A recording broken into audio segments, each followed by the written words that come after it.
Virtually gold hub উদ্বোধন করা হলো। মেদিনীপুর সফরে এসে ঘোষণা করেছিলেন, এবার সেই মেদিনীপুরের প্রশাসনিক সভা থেকেই হাবের উদ্বোধন হলো।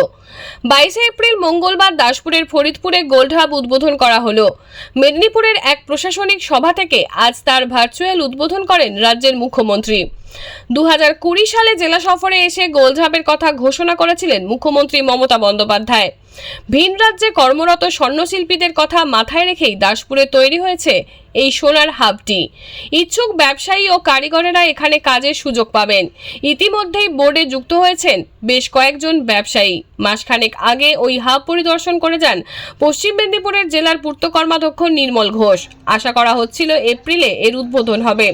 সেই অনুযায়ী আজ ভার্চুয়ালি ভাবে সোনার হাবের উদ্বোধন করেন মুখ্যমন্ত্রী মমতা বন্দ্যোপাধ্যায়। হাবটি উদ্বোধনের সময় ফরিদপুরে উপস্থিত ছিলেন সংশ্লিষ্ট গ্রাম পঞ্চায়েতের প্রধান সহ স্থানীয় জনপ্রতিনিধিরা। বাবলু মান্নার রিপোর্ট, সংবাদ পাঠে আমি সৌমিনাথ দত্ত, স্থানীয় সংবাদ।